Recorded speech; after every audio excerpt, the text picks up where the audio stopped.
When your son struggles with meltdowns, sensory issues, aggressive behavior, or complete refusal, summer can feel very different than you imagined. While other families are planning vacations, camps, and outings, you're wondering if you'll make it through a trip to the grocery store without a meltdown or outburst. And underneath it all is a question many moms are afraid to say out loud. If meltdowns are keeping you stuck at home this summer, keep listening. In this episode, I'm sharing the exact thing that helped me stop focusing on what wasn't working, start building from what was, and create meaningful summer memories with my son and our family despite the extreme challenges. If you're tired of feeling helpless during your son's meltdowns and isolated by the stress it brings to your family, and you want simple steps to open communication, reduce outbursts, and bring more peace to your home, you're in the right place. Hey, I'm Cynthia, wife and boy mom. I remember having a child who looked typical, but spent hours falling apart at home. I learned how to stay confident during the stress of meltdowns and build connection without resorting to heavy-handed parenting. If you're ready to reduce the meltdowns and aggressive behavior and finally see that what you're doing is actually helping, then grab my hand. I am the mom you've been waiting to meet.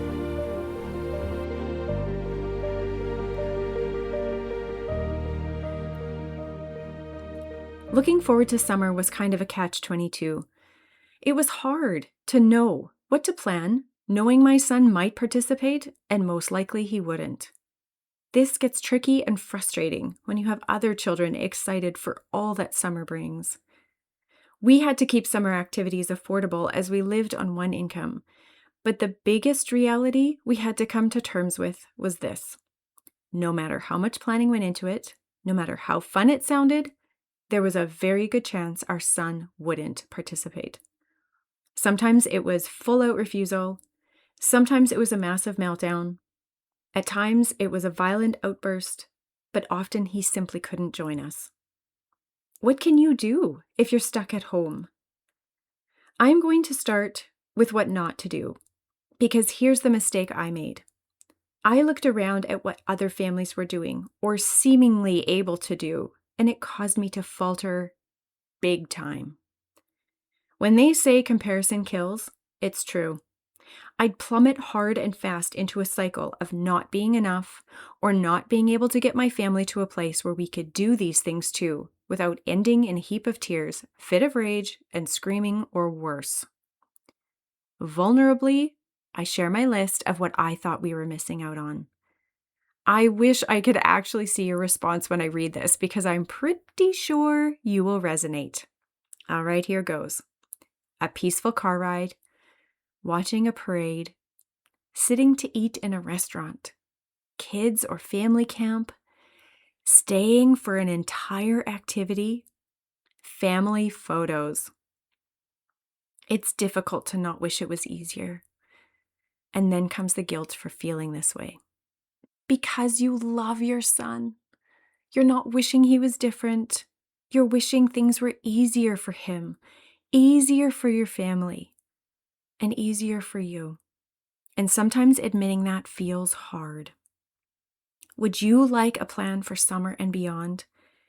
The outings, bedtimes, driving, friends, playdates, holidays, vacations, you're on high alert for it all. Our unique circumstances stumped doctors, psychologists, educators, and specialists. And you are here today because you want to help your son. You want to know that what you are doing is working. I have a few spaces opening up for meltdown support. One-on-one sessions with me for moms who are overwhelmed by aggressive meltdowns, shutdowns, sensory struggles, and the constant emotional weight of it all. Together, we can reduce those long, aggressive meltdowns, have smoother bedtimes and outings, build a strong connection with you and your son. Email me today to save your spot at info@cynthiafair.com. There's a recurring theme throughout these podcast episodes. Have you noticed? Do you know what it is? If I was a betting kind of gal, I'd wager that in some form or another it's crossed your mind. It brings with it some anxiety, frustration, trepidation, and fear. You have felt it too. It comes during an explosive meltdown, collapse, complete refusal, and it lingers long after. It bites hard, especially when you're exhausted, and brings guilt and shame when you yourself react over the top. I'd like to suggest that it's one of the reasons we fall apart ourselves as moms when things escalate. Here's the hard question. What if it doesn't change? What if all of this doesn't change? If truth be told, we really wonder how long we can do this. Burnout is real, and it prowls the perimeter of our sanity like a lion in the grass. I wanted it to be different, and I wanted it to stop. Sometimes I could persevere all day, and then bedtime tipped me over the edge. Other days, I couldn't hold it together past lunch. But I wanted to. I wanted to be what my son needed, and I know you do too. A huge breakthrough came for me when I focused on what I had. What do I have in my hand right now? What can I use? I spent years focusing on what wasn't working. What he couldn't do, what we couldn't do, what other families seemed able to do. And somewhere along the way, I started asking a different question. What do I have in my hand right now? What is working? What can I build from there? And honestly, that's where some of our best ideas came from. So keep it simple. Less is more here. No need to overcomplicate it. The easier it is for you to put together, the easier it is for your son to process and accept. And if he declines, then it's no big deal and you can just go on to another idea.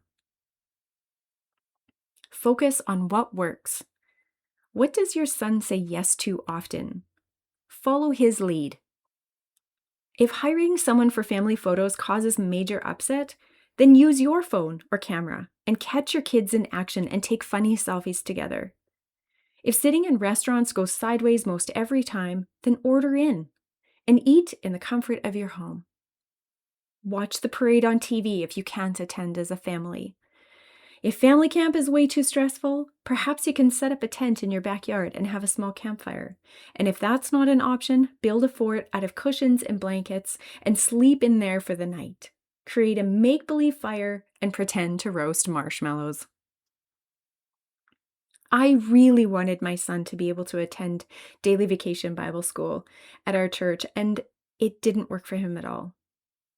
However, I found that an organization was offering a youth worker who would come to your home. All you needed to do was invite family and friends and any neighbors that you'd like to join, and they brought the lessons and did the rest. Perfect fit for us. We could stay in our familiar yard and invite the people my son felt comfortable with. It wasn't the same as everyone else's summer, but it worked for our family, and that's what mattered. Win-win.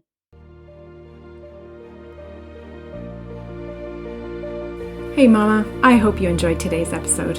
If so, would you take 30 seconds and share it with a friend who may be on an uphill battle with her son's unique challenges? Also, please leave a quick review for the show on Apple Podcasts. It lights me up to know this podcast is helping you. All right, time to breathe and know that you have everything inside of you to courageously raise your brilliant son. I'll meet you back next week for another episode. Bye.